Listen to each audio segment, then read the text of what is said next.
Assalamualaikum warahmatullahi wabarakatuh. Di sini kami dari kelompok 2 ingin mempresentasikan hasil laporan kerja kami, yaitu tentang pengembangan media pembelajaran matematika diskrit berbasis web pada materi logika. Terdapat nama kelompok Ahmad Zaldi, 3 digit NIM terakhir 070, Hasbi Aditya, 3 digit NIM terakhir 068, Hakul Amal, 3 digit NIM terakhir 028, Rizky Pratama, 3 digit NIM terakhir 081.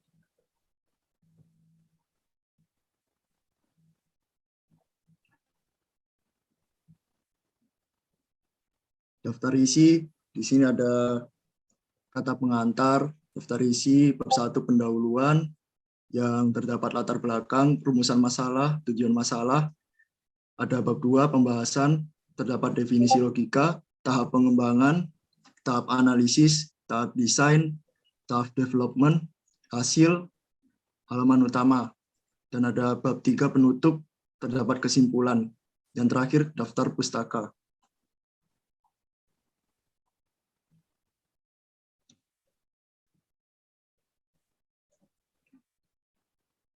Baik, di sini ada bab 1, yaitu pendahuluan. Latar belakang, matematika diskrit adalah salah satu cabang dari matematika yang mengkaji objek-objek diskrit. Lawan dari diskrit adalah kontinu atau terus-menerus. Matematika diskrit merupakan mata kuliah utama dan dasar untuk bidang informatika atau komputer. Pembelajaran matematika seringkali dianggap sulit karena peserta didik mengalami kesulitan belajar matematika disebabkan oleh sifatnya yang abstrak dan membutuhkan kemampuan berpikir logis dan mengurutkan. Matematika memang merupakan salah satu topik yang sulit untuk diajarkan maupun dipelajari. Jadi tidak salah jika peserta didik tidak tertarik dan tidak mampu belajar matematika dengan baik sehingga belajar matematika menjadi sulit. Salah satu media yang paling umum digunakan agar pembelajaran matematika menjadi lebih menarik adalah web. Sehingga pada laporan ini membahas tentang pengembangan media pembelajaran matematika diskrit berbasis web pada materi logika.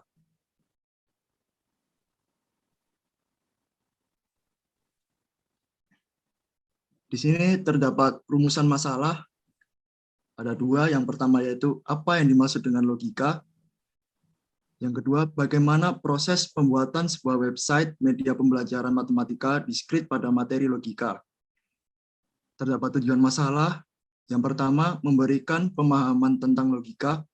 Yang kedua, memberikan sebuah informasi proses pembuatan sebuah website untuk media pembelajaran matematika diskrit pada materi logika.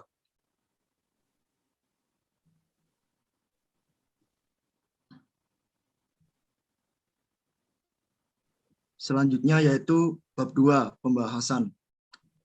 Definisi logika. Logika adalah studi tentang penalaran. Dalam Kamus Besar Bahasa Indonesia, pengertian nalar diperjelas, yaitu cara berpikir yang mengembangkan sesuatu berdasarkan akal daripada perasaan atau pengalaman. Kelas logika fokus pada hubungan antar pernyataan. Dalam matematika, hukum logika mendikte arti dari pernyataan matematika. Hukum logika ini membantu kita membedakan argumen yang valid dan tidak valid. Logika yang digunakan untuk membuktikan teorema dalam matematika. Logika pertama kali dikembangkan oleh filsuf Yunani, Aristoteles, sekitar 2300 tahun yang lalu.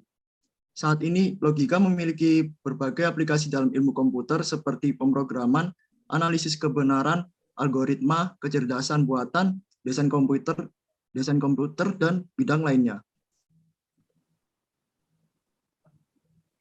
Selanjutnya akan dijelaskan oleh teman saya. Tahap pengembangan terdiri dari beberapa bagian. Yang pertama, tahap analisis. Pada tahap ini mengumpulkan informasi tentang materi logika yang akan dibahas pada website yang akan dikembangkan. Penulis mengumpulkan informasi melalui website dan materi yang telah diberikan oleh dosen pengampu. 2. Tahap desain. Berdasarkan hasil analisis yang dilakukan pada tahap sebelumnya, sehingga muncul sebuah ide untuk mengembangkan media pembelajaran matematika diskrit berbasis web pada materi logika. tahap development. Tahap ini adalah untuk menghasilkan media yang mampu membantu peserta didik agar termotivasi dalam belajar matematika diskrit pada materi logika berbasis web. Pengembangan web yang dilakukan menggunakan bahasa pemrograman HTML, CSS, dan JavaScript. Hasil halaman utama. Pada halaman ini ada 4 bagian, yaitu judul, materi, kuis, dan anggota. Pada bagian judul menampilkan judul materi logika. Bagian materi menampilkan 3 contoh materi, logika 1, logika 2, dan logika 3. Bagian kuis, pengguna dapat mengerjakan soal logika untuk mengasah kemampuan dan anggota. Dan bagian anggota menampilkan nama-nama kelompok 2. Ini adalah gambar judul materinya. Yang pertama, gambar kedua menunjukkan gambar materi logika 1, 2, dan 3. Untuk gambar ketiga ini untuk latihan kuis. Gambar yang keempat ini adalah nama-nama anggota kelompok. Bab 3, penutup.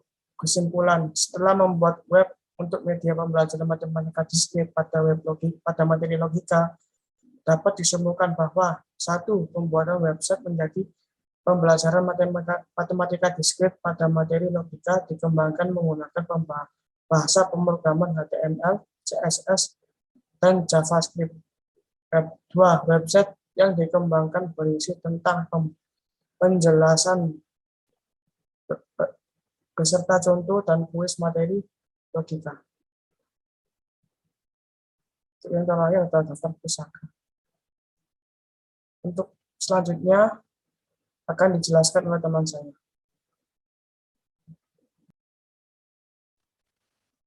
Selanjutnya saya akan mendemokan web yang telah kami kerjakan.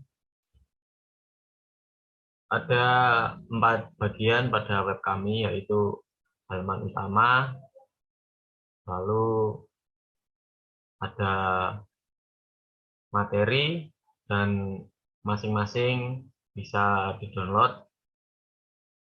Materinya ada logika 1, logika 2, dan logika 3.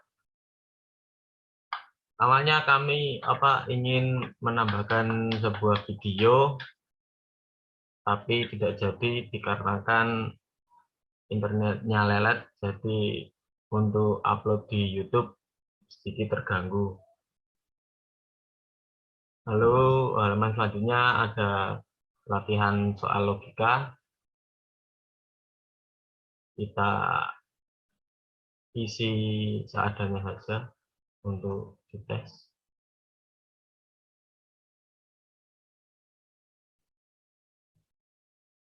Nah, lalu untuk yang terakhir ada anggota, terdiri dari 4 anggota. Pada kelompok kedua ada Ahmad Zaldi, Hasbi Aditya, aku Lama, saya sendiri, dan Mas Rizky Pratama.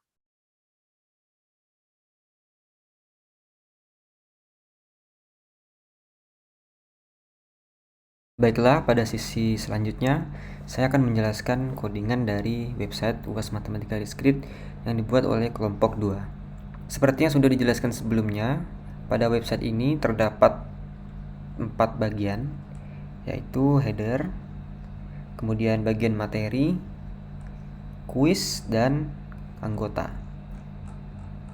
Dan di bagian atas ini ada namanya navbar. Oke, kita masuk ke kode.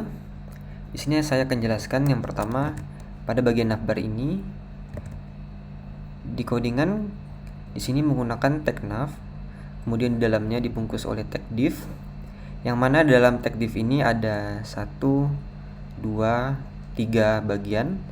Untuk bagian pertama di sini menampilkan judul dari website, yaitu UAS Matematika Diskrit, menggunakan tag A, dan di dalamnya ada tag span.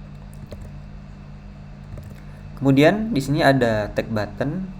Tag button ini berfungsi untuk menampilkan menu. Maksudnya, jadi website ini ketika layarnya dibuka pada tampilan mobile seperti ini, maka menu yang tadi akan hilang dan digantikan dengan button ini.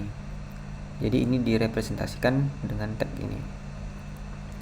Jadi ketika button ini diklik, maka akan menampilkan menu 3 ini. Ketika diklik lagi, maka akan disembunyikan kembali. Dan ketika website dibuka dalam tampilan yang lebih besar seperti ini, maka button tadi disembunyikan dan menu 3 ini akan ditampilkan. Seperti itu. Nah, untuk menu 3 ini dibungkus menggunakan tag div yang di dalamnya ada 3, menggunakan tag unordered list 1, 2, 3. Sini ada materi, kuis, dan anggota.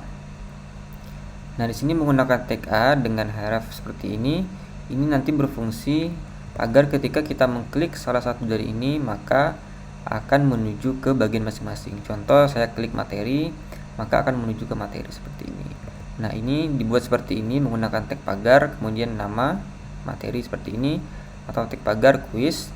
Dan untuk bagian yang ingin dituju seperti contoh materi ini, pada bagian materi di sini maka harus dibuat ID dengan nama yang sama, materi. Maka tag href ini akan merujuk ke ID.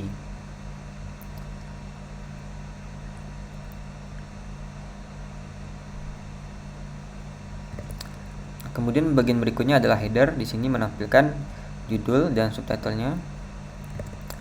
Untuk header di sini menggunakan tag header. Ini sebenarnya kita bisa saja menggunakan tag div saja ya. Tapi untuk lebih jelas mungkin bisa menggunakan sesuai kebutuhan seperti ini. Kalau header menggunakan header, kalau nav menggunakan nav. Selanjutnya di dalam header ini sudah pasti ada 2 komponen, yaitu di sini menggunakan tag H1 untuk menampilkan tulisan logika dan menggunakan tag P untuk menampilkan tulisan logika 1, logika 2, dan logika 3. Kemudian bagian selanjutnya adalah materi. Kita buka materi, di sini menggunakan tag section, sama seperti sebelumnya bisa menggunakan tag div, tapi saya lebih prefer menggunakan section.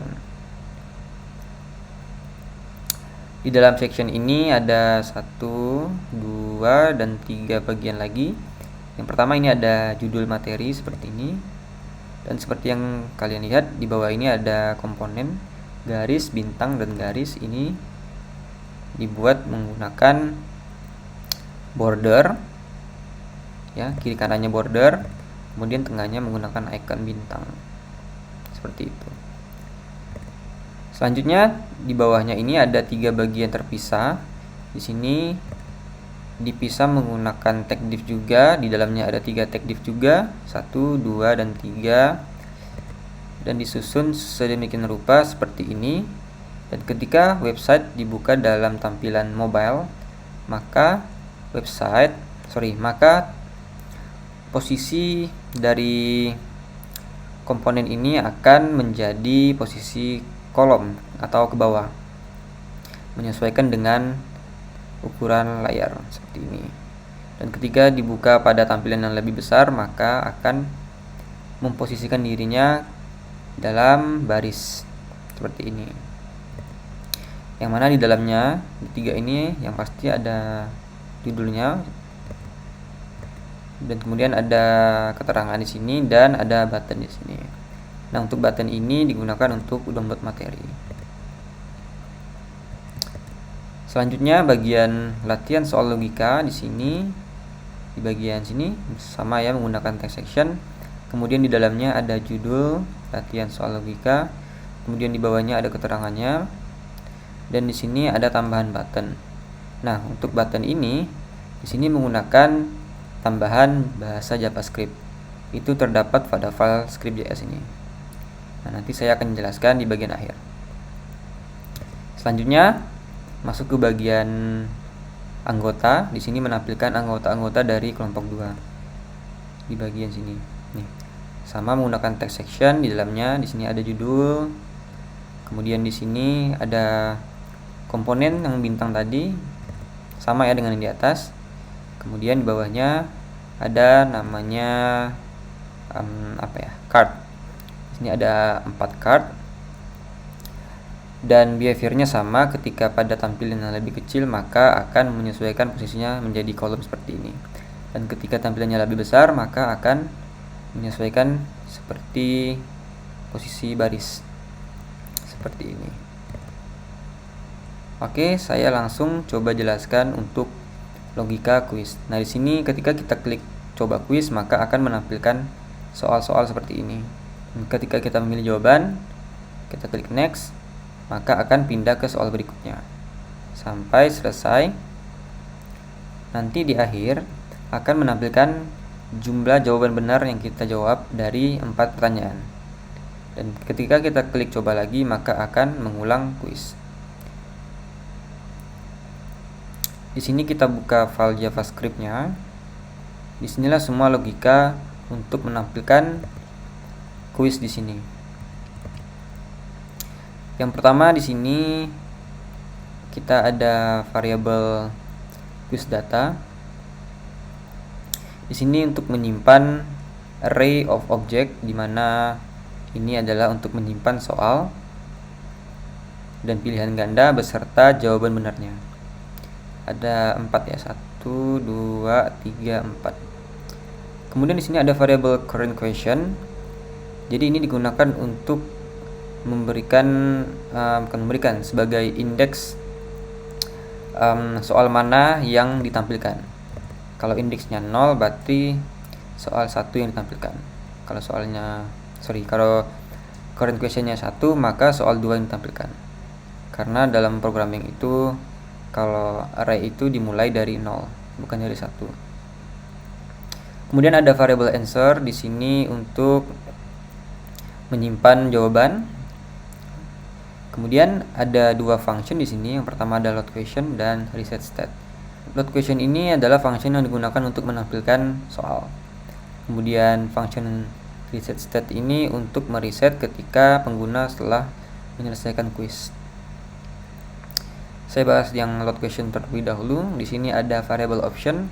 Di sini untuk menyimpan pilihan jawaban. Ada A, B, C, D. Di sini disimpan di dalam variable option. Kemudian pertama dicek. Jadi dicek pertama di sini jika current question sama dengan -1, artinya ketika tidak ada soal yang ditampilkan, maka button yang ada di sini, button biru ini akan menampilkan tulisan next. Kemudian variable current question akan ditambah 1, sehingga sekarang dari -1 ditambah 1 menjadi 0. Sehingga ketika current question 0, maka sekarang soal berada pada soal pertama.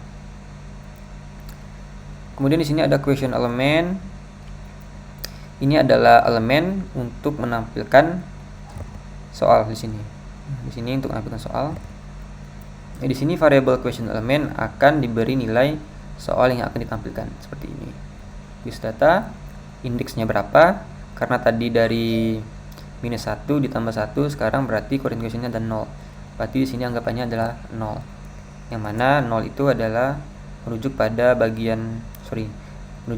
soal pertama. Kemudian selanjutnya ada perulangan di sini. Di sini apa saja nggak penting. Nah, di sini ada pengecekan jika option sama dengan question atau option sama dengan correct. Jadi di sini dilakukan perulangan dari key yang ada pada objek ini. Nah, jadi di sini ada 1, 2, 3, 4, 5, 6, ada 6 key. Dilakukan perulangan jika option sama dengan question, atau jika option sama dengan correct, maka lakukan perulangan selanjutnya. Nah, jika option tidak sama dengan question atau tidak sama dengan correct, itu berarti optionnya bernilai A sampai D, maka di sini dilakukan untuk mengenerate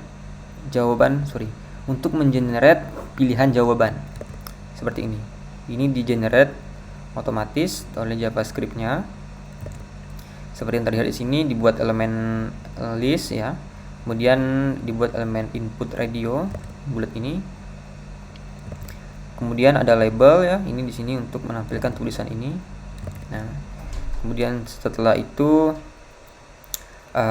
pilihan jawaban tadi dimasukkan ke dalam variable option container, sehingga akan tampil ke dalam sini seperti itu. Nah, kemudian saya akan bahas ketika button ini diklik di sini ya. Ketika button submit diklik, maka pertama itu dicek sama seperti yang di atas tadi. Jika current question sama dengan -1, artinya button ini quiz ini baru dimulai seperti ini. Maka button biru ini akan menampilkan tulisan next dan current question ditambah 1, sehingga sekarang current question bernilai 0. Selanjutnya ditampilkan jawabannya, maka akan tampil soal dan pilihan jawaban. Tapi jika current question tidak sama dengan -1, maka di sini ada variable selected di sini untuk menyimpan jawaban yang dipilih. Kemudian di sini ada variable radius di sini untuk merujuk pada komponen pilihan jawaban. Kemudian dilakukan perulangan. Dari 4 ini dilakukan perulangan ketika salah satu radio ini dipilih atau cek, maka kita masukkan radio ID ke dalam variable answers di sini. Dimasukkan ke dalam array variable answers di sini. Kemudian selected diberi nilai true. Artinya kita telah memilih pilihan jawaban. Kemudian di bawahnya ketika sudah terpilih, maka current question ditambah 1. Kemudian di bawahnya dilakukan perulangan lagi. Perulangan ini berfungsi untuk menghapus pilihan jawaban sebelumnya. Jadi ketika kita klik next, maka pilihan jawaban sebelumnya itu akan dihapus dan mengenerate pilihan jawaban yang baru. Kemudian di sini ada if lagi. Di sini ketika current question sama dengan quiz data length, artinya ketika current question itu sama dengan panjang dari variable quiz data, which is 4 ya. Ya, 1, 2, 3, 4. Ini artinya ketika quiz itu sudah berada pada soal terakhir, maka di sini dibuat variable points yang diberi nilai 0 terlebih dahulu, kemudian dilakukan perulangan terhadap jawaban, dan di sini dilakukan pengecekan. Jika jawaban benar, maka poin akan ditambah 1. Dan kemudian di sini ada variable title yang merujuk pada elemen soal.